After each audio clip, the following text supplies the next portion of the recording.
known as BRK. Yes. They shut down next, and that's exactly what Penta is good at. They're good at identifying that team, identifying that player taking out. Right now, it's looking like PCD might be that player of this map, and if that. What is up, bras, and welcome back. And in this video, we are finally breaking down the amazing match between Penta Sports and Black Dragons. Now, I literally cannot say enough good things about this match. This match was absolutely insane. Both of these teams are so badass. It truly is amazing to watch.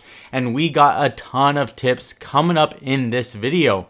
Now, this first one, we're going to be warming up with a really good Valkyrie camera. And instead of throwing it on the front trees, we're going to be throwing it in the back, just so that it gives us that little extra chance that IQ doesn't move her scanner over and see it. So this is a really good one no matter where you're defending, checking the spawns, and let's move on to our next spot. All on their own on the site. This is not impossible, but when you have 5 and the buck that's just opening all the floorboards against you, it's going to get exponentially more difficult with every single one of those skeleton key shots. Now, this next one is a really sick combination that Giulio was using. Now, it kind of looked like on the surface he was just opening up lines of sight, but if you re-look at the tape again, was that he was creating these murder holes above the defending team and then going over here and watching for the rotation. So he wasn't necessarily even looking down right away. If he knew someone was below him, then of course he would have taken the shot, but he was creating a distraction and making the defenders think, okay, maybe if they're blowing it up above me, maybe it's a good time for me to rotate around and come down here. And he was using that really nice line of sight in between the staircase down there in the Great Hall and checking for people to come around, thinking that they might be clear to go for a flank, when in actuality he'd be setting them up and he's already a step ahead.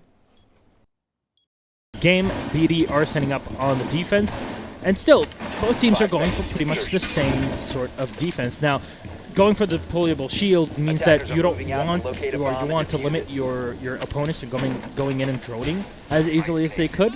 And this basically means that you don't have to worry about every single one of the drone holes and just can fall back. But Penta are going to pull out that ying again.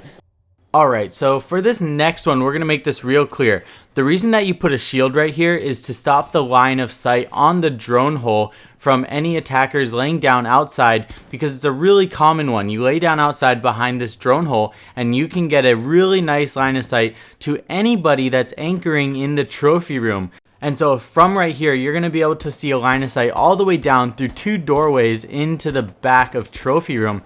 And so yes, I guess it would be able to stop the drone's line of sight. It would make it a tiny bit more difficult, but let's be honest, you could just jump over or go around it with the drone. So the reason that you put a shield there is to stop the line of sight and the shots from coming. And yes, Ash would be able to shoot it and take it out. That would be a counter for this, just like how there's a counter for everything in Rainbow Six Siege. But when you do have a shield here, you can rotate more freely in the trophy room back there without having to necessarily always worry about this line of sight. You can just focus on the others until it gets taken out. Out having taken down those Mira walls, the Twitch is dead. Now, I love Pengu's drone. It's up in the very top. Right here it is. Pengu's drone, very top of the fireplace. Taking a look above inside a library is going to be Psycho. I believe they know he's for Goga, because this means he can just watch it, and as soon as they try to push, and the rest of Penta can just focus on coming. Alright, you guys, so this drone spot that we saw Pengu use inside of this Siege Pro League game is one of the most badass drone spots that I've ever seen in Siege, and I think we can all agree about that. And so from here, you can vault your drone through any one of these little wooden crates and get an entire view over so much of the map. Covers a ton of the upstairs and all the rotations, covers a ton of the main floorway inside of the whole fireplace area, and also some of the stairs to go downstairs. And while we're talking about it, I'm going to link Pengu's Twitch and YouTube channel down below in the description. It is truly amazing to watch people play Siege at such a high level. This map and game has been out for over 2 years now, and I'm constantly learning new things about it. I think that's one of the reasons that this game has been so successful and has been able to keep it up for such a long time. And honestly, it has a huge future ahead of it, and I cannot wait to learn more. Also, from here, you can also watch the Valkyrie run out right there on the balcony, but you do need to be careful to get up there and throw your drone. From the inside, I wasn't able to figure out on how to get my drone up there. If there is a way, I would be super curious to learn. That would be absolutely amazing. But you can get it a little bit lower, so still not a bad spot, but this is kind of a more common spot for your drone. Get a similar view, but it's not as well hidden. Where they will just open up the tunnel and just not do anything, just to keep their opponents on their toes. Ooh. Oh, Jonas, all right, taking a bit of damage here from the Hibana charges, the Kairos, right in the face. Don't take too much. All right, you guys, now this is going to be a quick one. Be sure to do this before heading downstairs next time you guys play Clubhouse. If you come right here, shoot through the floor, look at this. You can take out the camera before you head downstairs. If you do this a little bit closer to the staircase, you're actually not going to be able to shoot through it. And of course, everybody knows you can shoot through these floors, check the hallways and stuff, but this is such a good one because just make sure you take out the camera, because if you come down here and have to turn around and look up to take out the camera, you're going to be way too exposed from so many different angles. You're going to get absolutely demolished. So this is a really good one. Keep in mind. It's safe for the moment. He's already baited out as much of the utility as he can, really. The only way is just to push in, but that would be a bit too risky. And I think so far, it just gives his teammates so much of an advantage to just set up before. I love that bait, though. That bait, though, from the flashbang of Pengu. He tried throwing it, went right back to his weapon. You heard the click. That's going to force Swag back inside. Now, he did draw back a little bit, but right about to hit that Ella mine. All right, now this next one's a really clever one. If you're pushing somebody and you know that they're kind of just stalling and you want to give them kind of a fakey 360 YY, you can always pretend to either throw a grenade, stun grenade, or whatever. Just pull it out. It'll make that clicky noise, and then you can immediately switch back to your weapon. If they have a really good headset or if they're paying attention, then they will hear that. There's a chance that they will get pushed back. Of course, it's not a guaranteed, but it's a really sneaky trick to keep in mind. Oh, well, Psycho just running up top the CCTV room. Might just go, yeah, there we go. He's going to just go and set up for his Valcams this time. That's unfortunate. I want to point that out real quick. PZD is inside of the strip. For our next one, this one's going to be a really cool Valkyrie run out. And from here, you can actually just blow up the side of the wall, throw a Valkyrie camera on the side of the building right here, and using this camera, you will be able to keep an eye on the construction area spawn.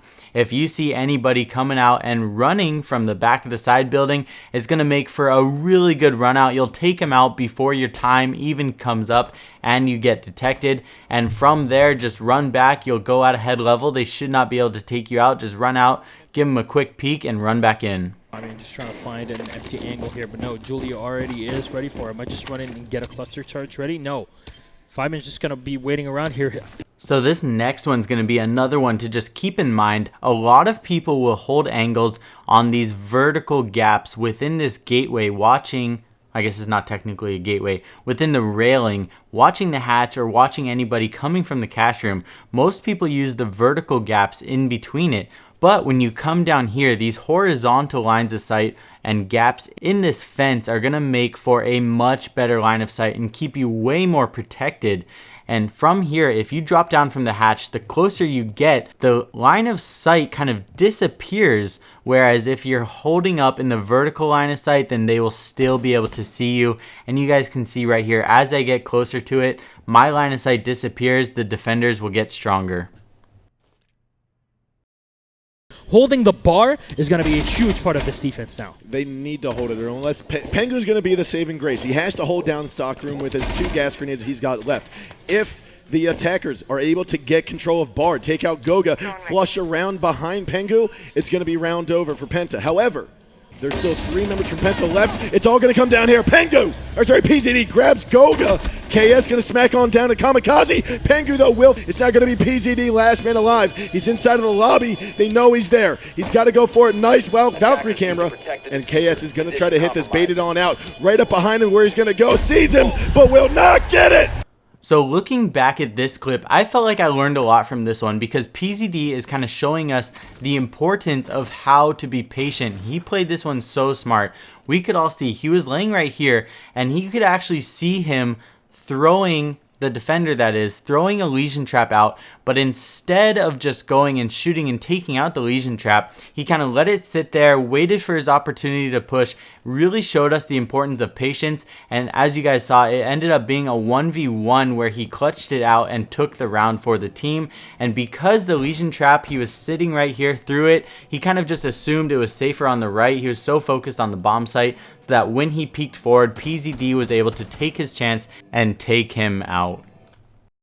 Now we can set ourselves up, and as we saw before with Giulio on map number 1, OKS this time is going to be on the buck.